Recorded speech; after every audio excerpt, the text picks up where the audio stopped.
Great.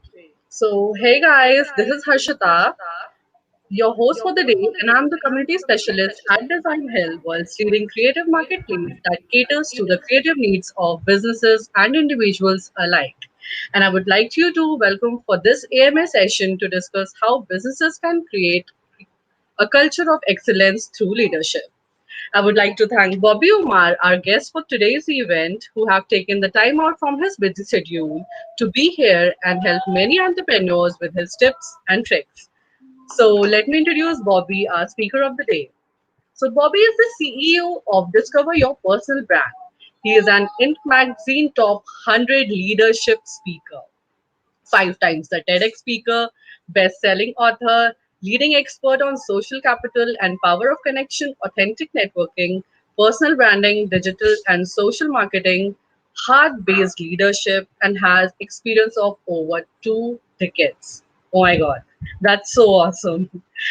So, hi, Bobby. Hello, welcome and happy to be here. Great, great. So, before we start the session, let's quickly look at what design is all about.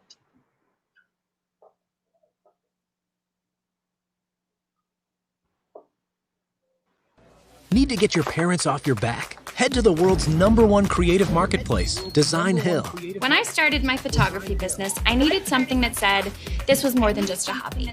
It's not a hobby, Mom. That's why I went to Designhill and got an amazing logo, super fast, at a price I could afford. The process was easy using Designhill's logo maker. Just enter the name of your business, then pick out a number of designs that inspire you. I'll pick this one and that one. That one looks cute. Then pick your colors or let the system decide. Add some more info like a slogan, the industry your business is in, and your budget. The logo maker, using machine learning and artificial intelligence, will design thousands of logo variants that you can choose from and adapt. In fact, I was able to get everything from business cards to t-shirt design and complete social media kit, all with the click of a button. With that, I'm all set. Now everyone I meet knows I'm a legit photographer. Even my mom. It's real. That's decaf. Let the world know it's real and build your brand with Designhill.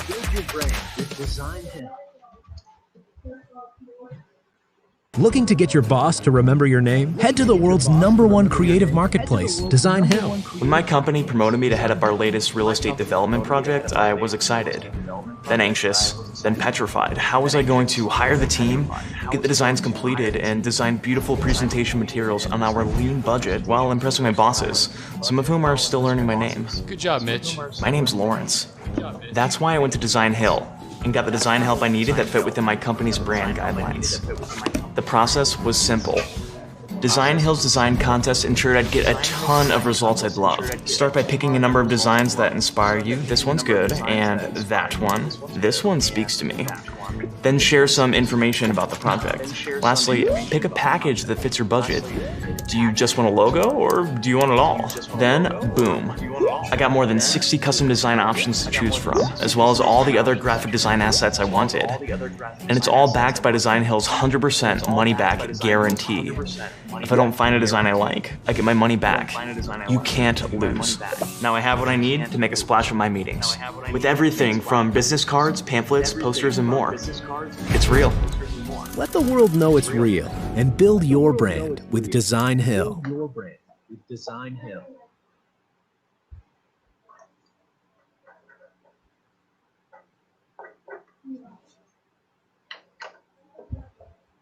So, all right, guys, that's all about Design Hill, and now we are all set to start the session.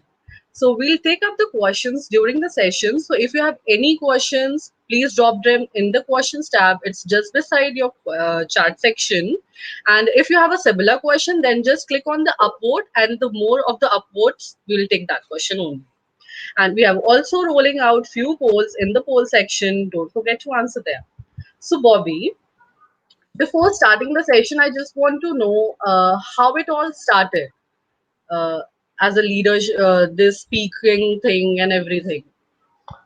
Wow. Okay. Well, I mean, For years, I was in the corporate sector in different paths. I was an engineer, then I did performing arts, then I did brand management. And I found that in all the different areas, I didn't really find the right fit. I didn't feel like it was fulfilling for me, or I felt a little bit stuck in a certain job. And so I decided to dive into my personal brand and I identify what are the key issues and key aspects of me that people perceive to be as a leader, and that I could set myself apart. And so from that point on, I decided to launch myself as a professional speaker and a coach, and really talking about social capital, people, connection, and personal branding. And so I launched that 15 years ago. And since that time, I've been able to travel around the world speaking in countries all around the world, from Poland to Dubai, UAE to India, and also in Africa. So it's been a great time in terms of what I've done. And the reason why it's so great is because it aligns with every aspect of my brand in terms of my values, in terms of my interests, in terms of my passions, as well as how people perceive and how they can value from me. So, it was a long journey to get there, but once I found that, that path that aligned with who I was, every day was very exciting for me, and it still is. And even today, I'm excited. That's great. That's great. Choosing a hobby as a profession has always been great. It's like you always enjoy your profession and everything. It's like if you're free, then also you are doing what you love.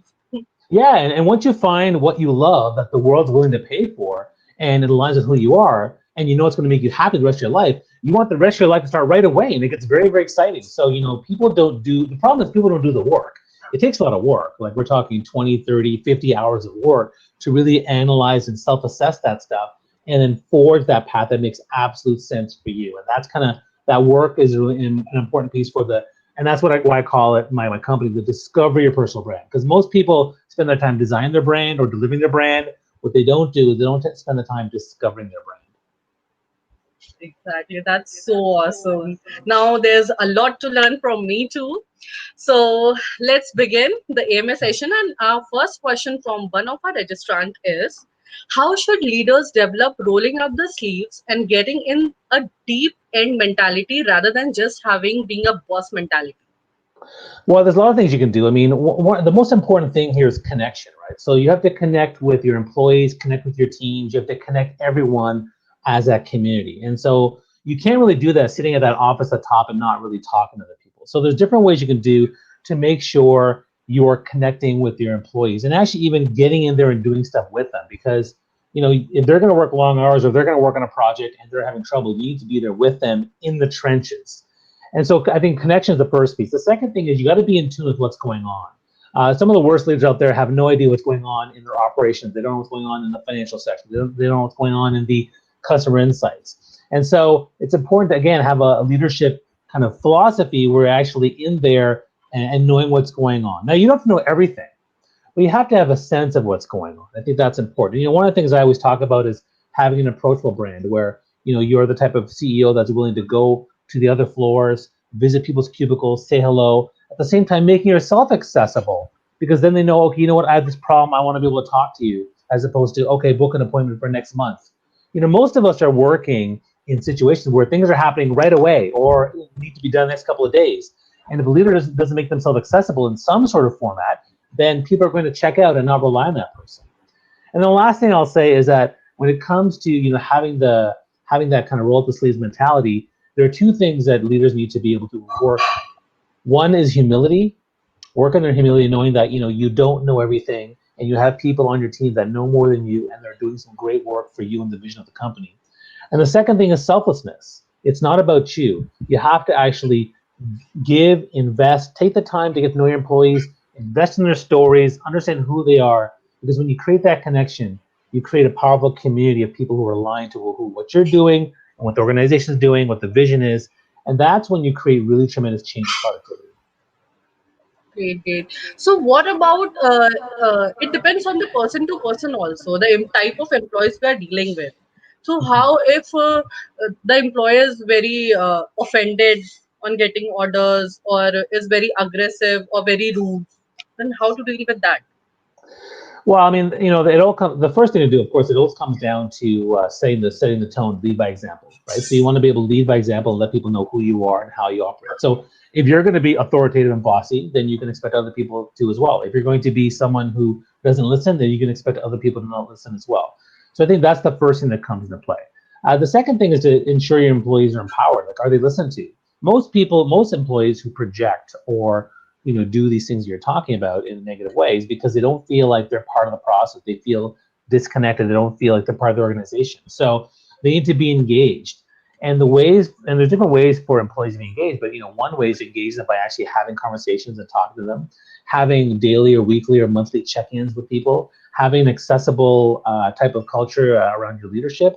These are all different things you can do to make yourself more accessible and deal with that. And then the other thing is to deal with it head on, right? To have that conversation, say, look, here's what's going on. Be willing to be vulnerable, be willing to admit mistakes and say, look, I see that we've created something where people are feeling this way. I don't like this as a leader. I want your help. I can't do it by myself. I need you. How can we together work on this? And when you ask that question, how can we work on this together to be better? People will step up, people will feel connected, and people will start to not, be angry and project in those ways. It'll be less and less. And then ultimately, if you get to some people who are, and then finally, the last thing for a leader to do is, if you want to build a culture of excellence, leadership is about decision making. So sometimes you have to make that decision. I had to make a difficult decision just recently last year where I had to cut an employee and say, look, it was just toxic. We tried, we had conversations, we had group sessions, but after 4 months, I was like, this is not going anywhere. And so I think we should part ways. And so I let them go. And it was hard. And to be honest, I probably took too long to do it because, I'm a people pleaser and I want to help people advance. But at a certain point, you have to make that decision to trim the fat or cut the toxicity, because what's happening is it's affecting everybody else. And, one toxic person can take a team of 10 and slow them down by 50% for like months. And that's not worth it to you. So eventually you have to make that decision to cut people. Exactly. Leadership matters a lot. It depends on the productivity of a employee also. If the leader is not good, then obviously the employee will run away from their work. They'll not like their work, as they'll know that they'll not be appreciated. Absolutely. And I think that you want to be a leader that inspires people, and setting the example, I think, is the key piece. And then also you want to be a leader that also connects, because when you actually lead by example, you inspire people. When you lead by connecting with people on a deeper level, you create trust, right?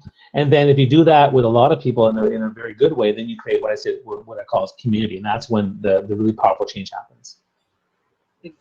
Exactly.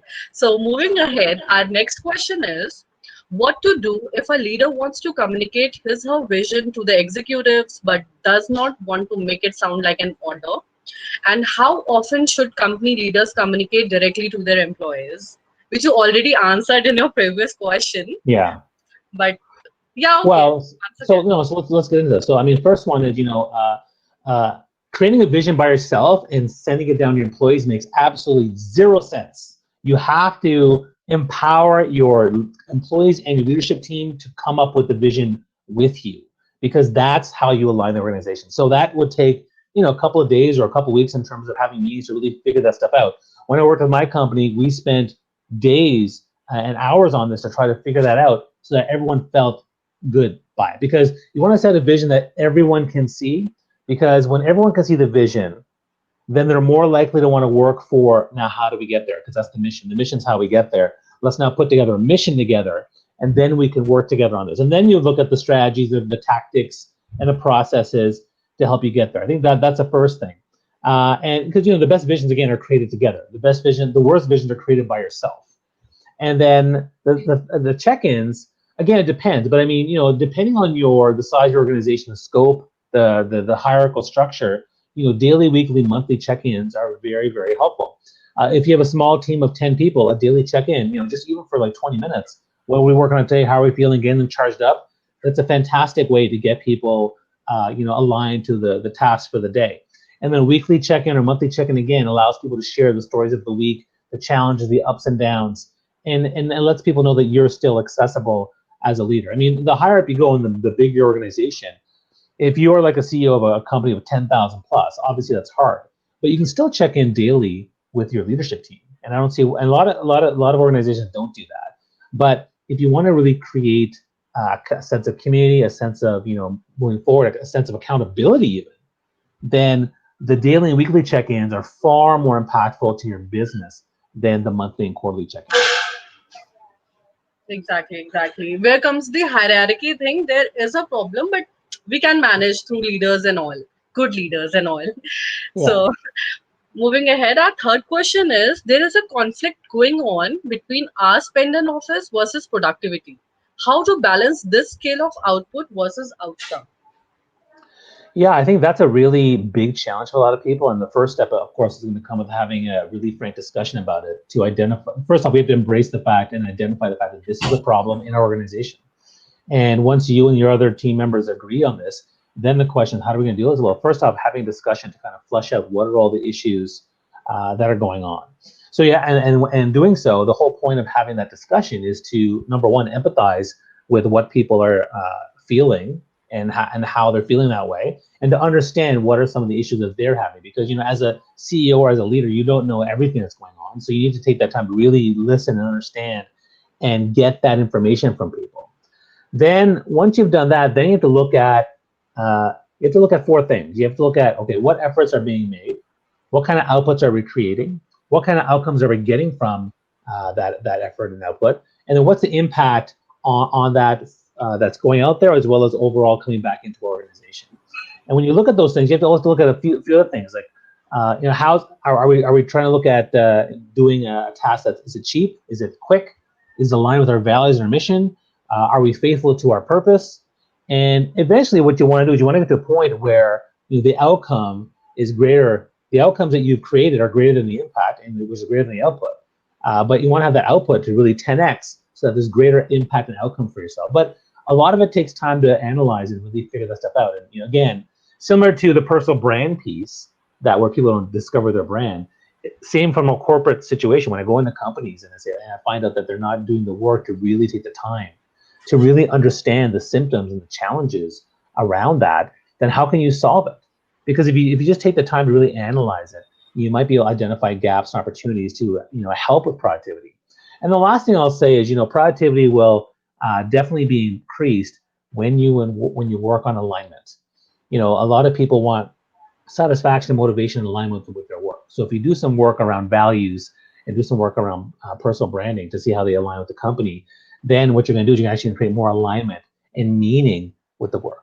And when you do that, you have more clarity, you have more purpose, you have more direction, and that's going to definitely affect productivity, retention, and loyalty.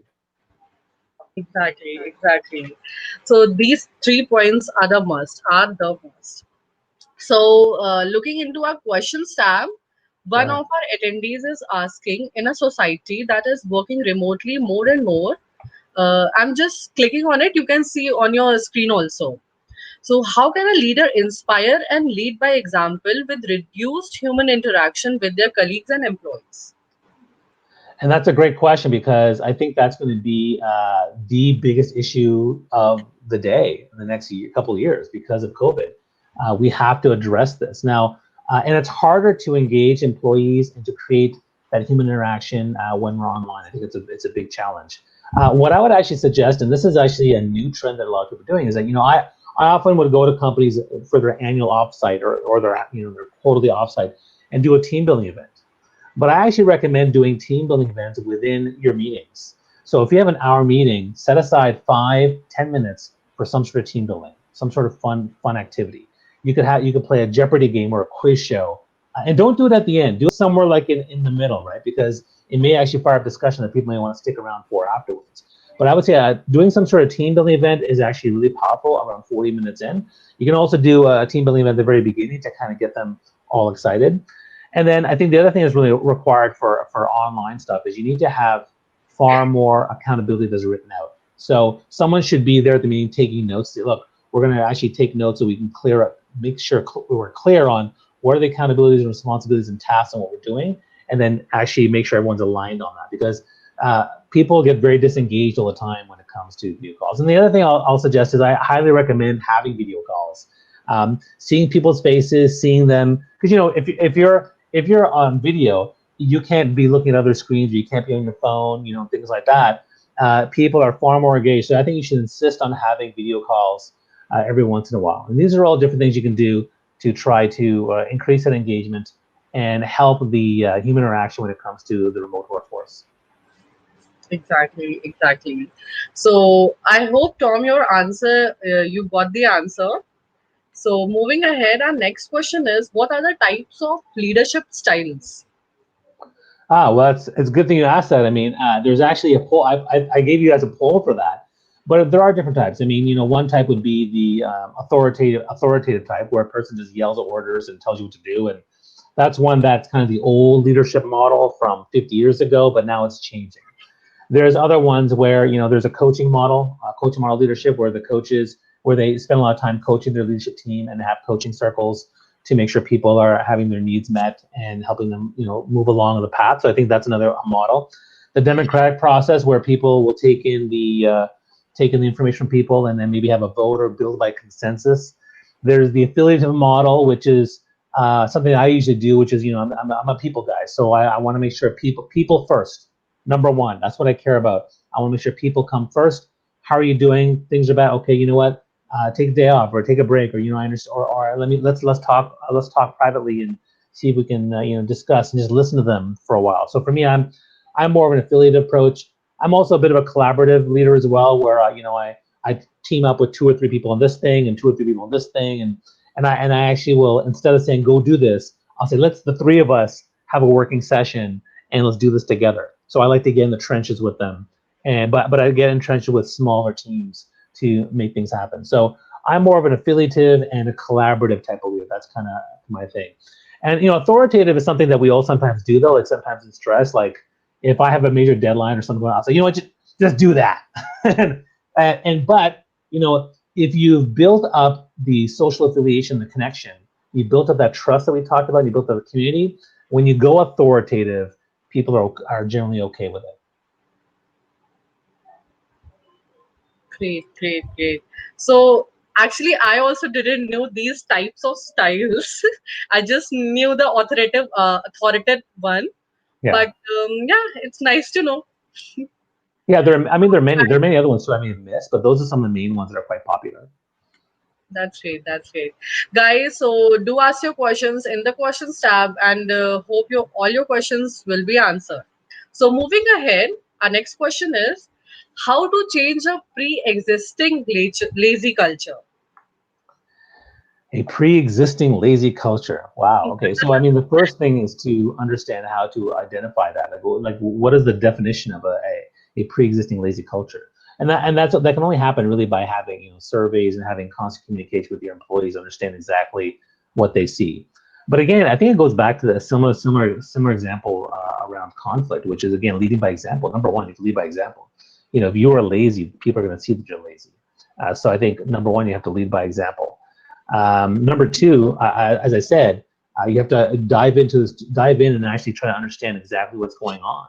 And a part of it, a really good way to do that actually to be vulnerable yourself. Say, listen, sometimes I get lazy when this happens, or sometimes another team member say, what are some times that you get lazy? And then people can, when you acknowledge and own up to your laziness, because we all have it, we all have distractions. No one's perfect, right? It's good to actually own up to that kind of stuff. And when you do that, you actually get a much better connection with people and trust because they're willing to share their thoughts about what's going on. So sharing that vulnerability can really, really help.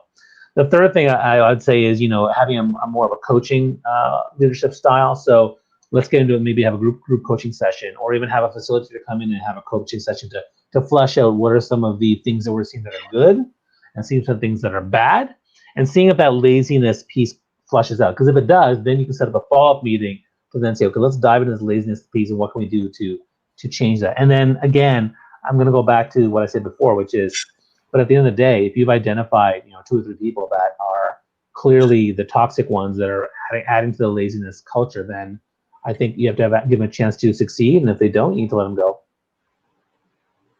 Yeah, of course, of course.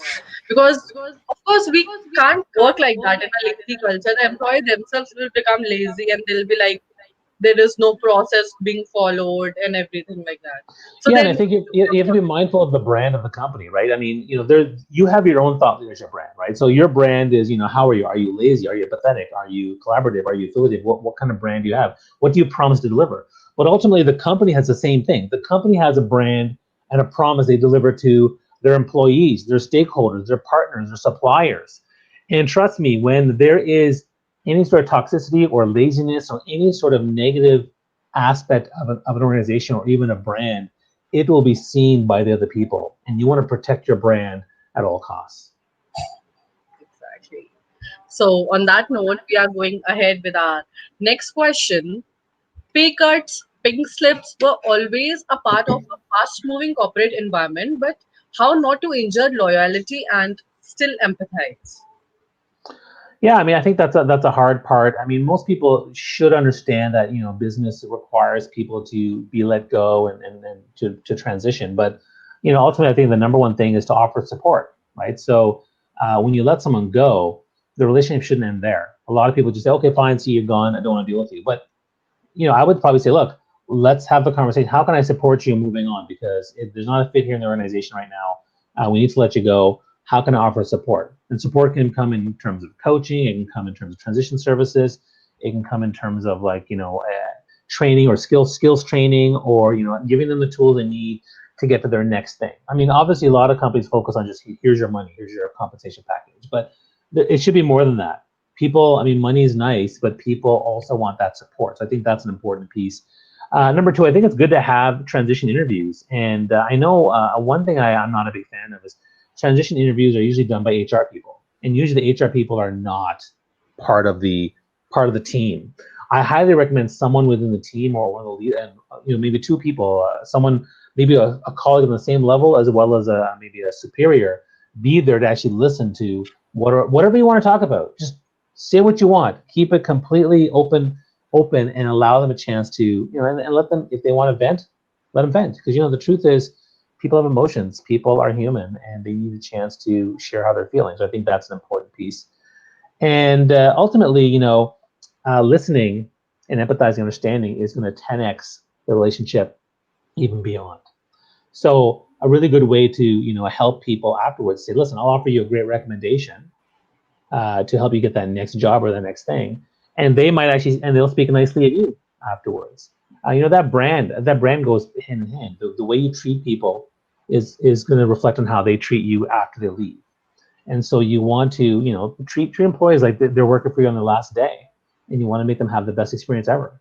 And so after they leave, and you've listened to them, and you've understood them, and you've supported them, they're more likely to pay back in many ways, whether it's through referring people to your organization or talking about you in a nicer way. That's great. That's great. Actually, I didn't notice it any time, but your HR point was really nice. That is so a fact because they are not interacted with us with every day, and we are just going to them like with this feedback, with complaining and everything, but they don't know what's going on. That's Yeah, and I think that, yeah. So I mean, I've been through that too. I've given interviews to HR, and I'm like, okay, but you don't even know who I'm talking about or what's going on. And the company, like there's so many people I interact with on my job, and she didn't know, and so I mean, I didn't feel like I was listened to. Like I felt like a report would be made, it would be filed away, and that was the end of that, and there'd be no change. But when you have people that are on the team and on the leadership team, they may take something you said and incorporate change, and that's what you really want in terms of being heard. exactly. So, all right, guys, I hope you're enjoying the session. So, before we move forward, I would like to give a quick shout out to Design Hill, world's leading creative marketplace, for organizing this event.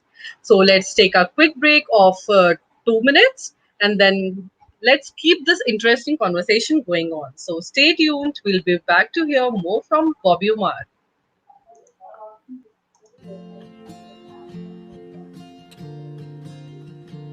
I've always been creative and always been an artist. As a young girl, I used to paint rocks and I used to sell them for a quarter on the street. And I just fell in love with it. It just grew into a passion of mine. I started looking on the web and I came across Designhill, and they had a design contest to design a logo, and I entered it and I won. And I was like, oh, this is really great. I can pick and choose what type of logos or design projects I want to work on. And it allows me to be creative, keep my hands, with my tools and working. So it's kind of nice. It's really easy to use. You can scroll through the projects and there's sections that you can go by. It's really easy. There's a few clients who have come back to use the one-on-one projects. There's one client in particular, she owns a vintage shop, and I designed her logo, and she came back. She needed a design for a flyer, and she really liked the illustrations that I did for her, so she came back a couple of times with projects. I would recommend it, especially if you're a designer that's starting out and you want to learn from other designers, seasoned designers. It's a place to keep in the game and keep using your tools. It makes me feel great, and it kind of confirms that I should be doing this. And I love to see logos that I've designed out, and proud of that. And I think that the clients are so happy that their logo represents what they do and makes them look good. It's a collaboration. It's good for me, and it's definitely good for them.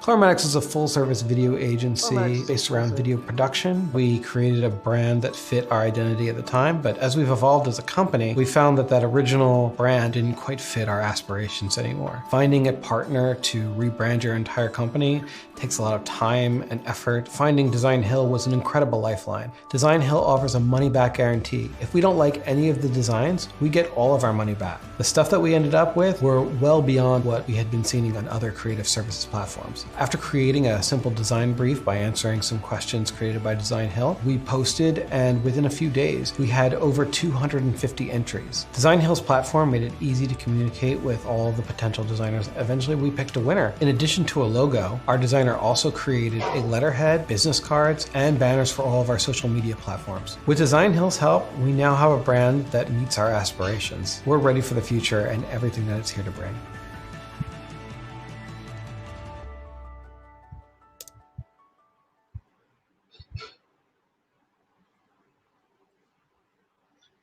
So, all right, guys, we are back again. And guys, don't forget to ask your questions in the questions tab and do answer to our polls. So, Bobby, moving ahead, our next question. So, can you put forward a case study or anecdote which can probably perform as a template to a majority of industries? That's a really interesting question. I mean, in terms of an anecdote that applies to just thought leadership and building cultures, I mean, I'll tell you, it's funny. When I worked in corporate, I didn't have very many good bosses, and I can't think of very many good, even senior leaders that I worked with. So I find that is probably one of the reasons why I left the corporate world and became an entrepreneur. But I do remember one person I worked with that I loved about her, and I worked with her only, it was for a special month-long program, but everything she taught me about leadership really resonates with what we talked about today. Number one, she had a daily check-in with us every morning. So every morning we would check in for an hour in the morning, planning. And what was amazing was we were planning this program. It was a leadership program. And what was amazing was we didn't plan that day, we planned the following day. So already she was visionary and thinking ahead. The day we had was already planned out. She was planning the next day and checking in with us to make sure we're ready for the next day. I thought that was amazing. She always asked everyone's opinions. She was very collaborative, but then when she made a decision, she kind of went with it, and people respected that. Outside of that, she was really good about setting time aside for team building and bonding. So once in a while, we'd go out for drinks, or we'd have some sort of session where we just have a little chat. And I just love that about her. I thought she was creating a fantastic culture. I felt listened. I felt empowered. I felt that I felt prepared for what we were about to do the day in advance. And I thought that was just a really great style of collaboration and listening and empathize with who we are, what we're dealing with. And then the other thing I'll share is that from a leadership standpoint, when I was working in brand marketing for Kraft, and I was marketing Kraft grated cheese, one of the things that was interesting is that the business was tanking like crazy. And I was in charge of this $25 million portfolio. And one of the things I learned is that people didn't care about the cheese. It was very profitable, but every profit and consumption, all that stuff was tanking. So I decided to come up with a plan to get people engaged and excited about this stuff. And I tried the product. I was like, oh, it doesn't taste that great. I was into it, but you know what?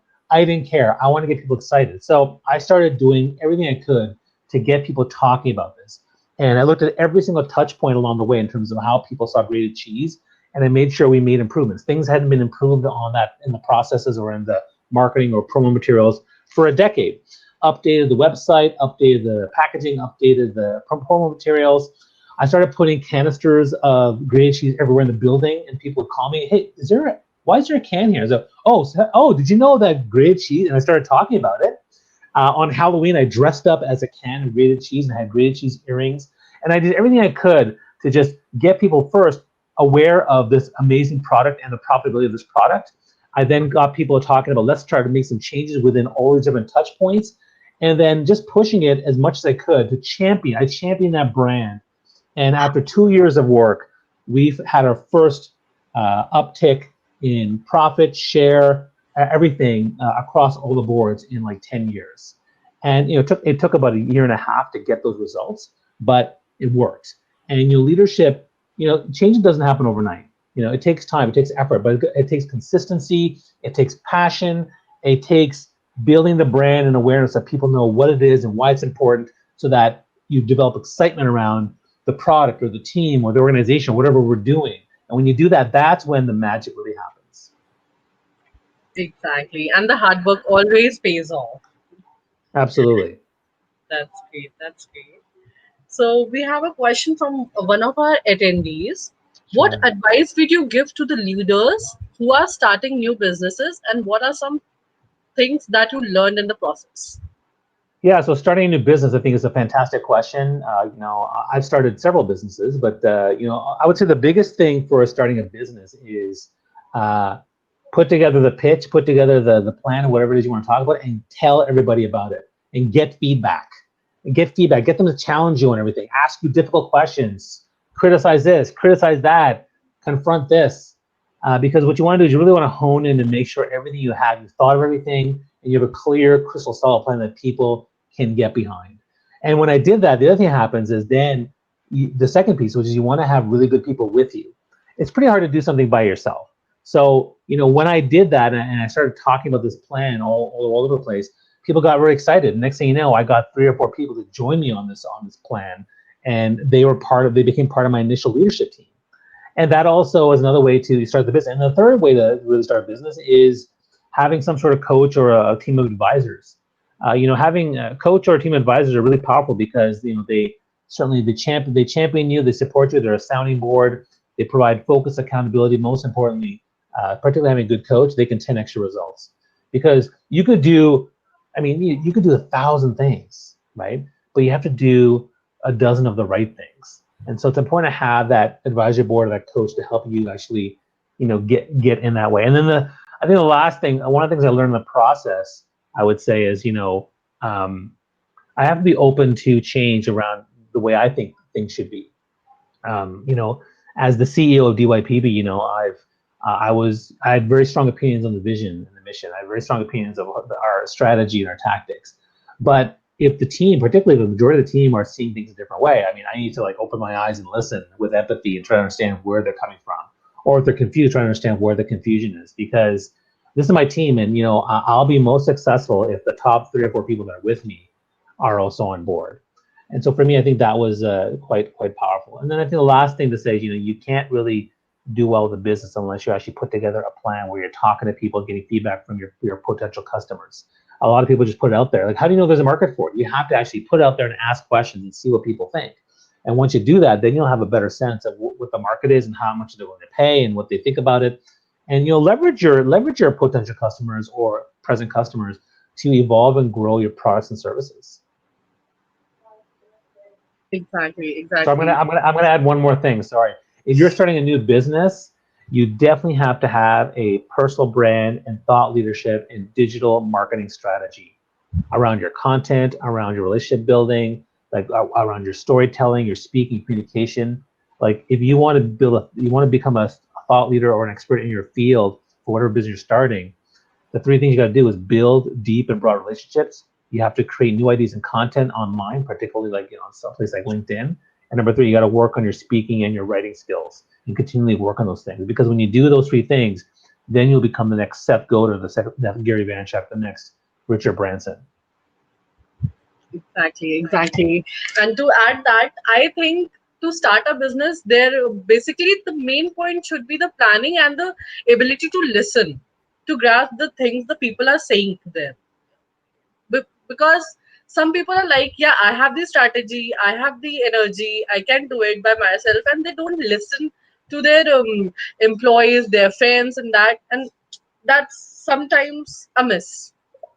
Yeah, no, I agree. And I think that the listening piece to your customers, to potential team members, and in sharing with the world and your close circle to get feedback is a powerful way to really start a solid business. Exactly, exactly. So moving ahead, our next question is, what in your experience has been the leadership style that had been the most success? And of course, we've already discussed this. Yeah, So I mean, I think that it varies depending on the type of company, the type of culture you have, the type of employees you have. Everyone's different. Every company's different. It's like raising a child, right? Your company is your baby, and so raising a baby, you have to really be mindful of what type of people they are.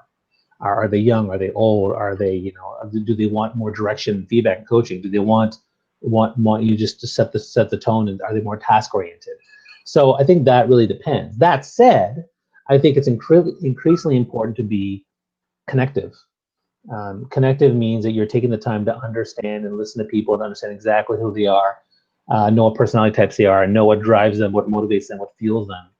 And by being a connective leader, I think that connection and empathy is like the leadership 2.0 model that I would espouse for everybody. That's one thing. And then I think the second thing is collaborative. I think and with that connected piece, there's a collaborative approach, which I think is important because the authoritarian way doesn't work anymore or doesn't work that well. So for me, my favorite type is really that connective, collaborative type of leadership that allows people to have a voice. It builds community in your organization, and it allows people to feel part of the process. And you kind of know what's going on in every single department. You kind of know how you can empower employees, and you have a good sense of how to leverage all that social capital and really take off and fly as an organization.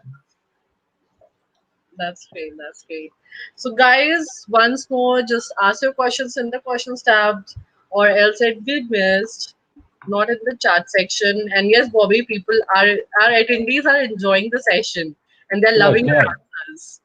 Yeah, make sure you answer the polls. I want to see what you guys think about that because some of those poll questions I came up with. So I want to see what you had to say.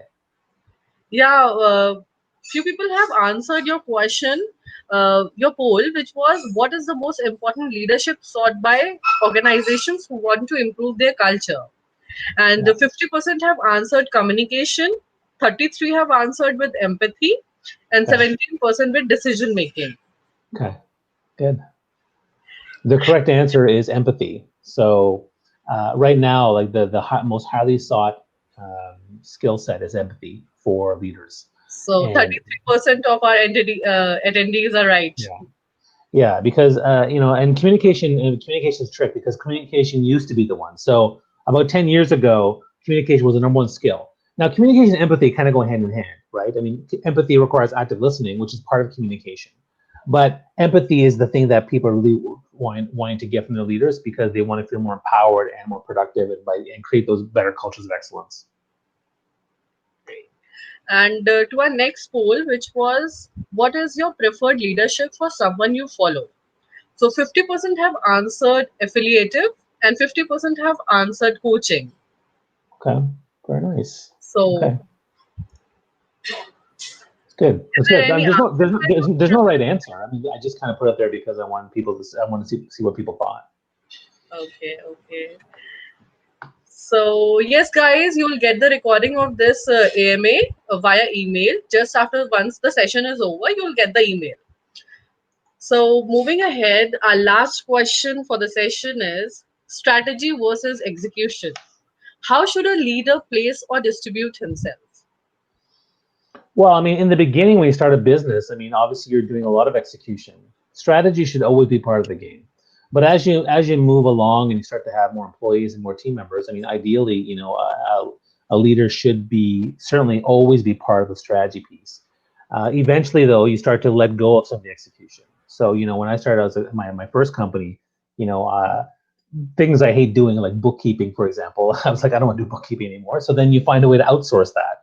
Or I outsource someone to help me with the social media marketing. Or I start to outsource someone to do some of the operational stuff that I don't want to do. Or it's not my forte, right? So I think ultimately, you have to, when you get to a really strong point, you have a large organization, then strategy should be a huge part of what you're doing, and the execution really is execution with the higher level team. So with my VPs and my directors, and working with them to execute on certain things or certain tasks. So there's still an execution part where I'm rolling my sleeves and getting with them. And every once in a while, you may want to visit the other employees at the other end, depending on how big your organization is, to see how they're doing. But ultimately, I think where you want to be is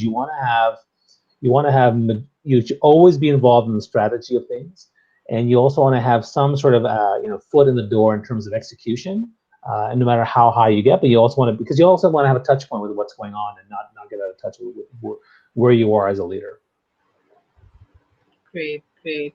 So, all right, guys, this brings us to the end of this wonderful discussion with Bobby Umar. This was indeed a value packed session, and I personally loved it, and I have learned so much from you, Bobby. So, we were touched upon a lot of topics and answered a lot of questions related to creation of a culture of excellence through leadership. So, although there is a lot more to learn that we could have discussed with Bobby, but unfortunately, we are limited with time by here. So I hope you guys love this session. And once again, I would like to thank Bobby for taking out the time and being the part of this event. I'm delighted to be here, and I'm happy to answer any other questions if people have them. Since it's been a lot of fun, and I see a lot of people asking great questions and answering polls. So if anybody has any other questions, I'm happy to answer a few more. So, guys, if you want to ask any questions related to leadership or anything, Bobby has himself shared his LinkedIn profile, and you can check our chat section also. There also our moderator Nidhi is sharing the links, so you can just follow Bobby there and ask your questions. So, guys, this is not the end. So we have a lot more events lined up for you in the coming days. And the next event is a panel discussion on amplify your business, traffic and revenue, SEO strategies, and best practices on 12th of August. So if you guys are interested and haven't registered yet, Nidhi is putting the link in the chat section. You can just go there and just subscribe to our channel, and then you can get the updates of our upcoming events. And to stay updated, you can follow us on LinkedIn, just connect with us. You can subscribe to our YouTube channel. You can, for business owners who are listening to this and wish to have a source high quality craft designs and build their brand, you can visit our website www.designhill.com. and on that note, I would like to say goodbye to everyone who have joined us here. Take care, guys, and stay safe. Thank you. Thank you.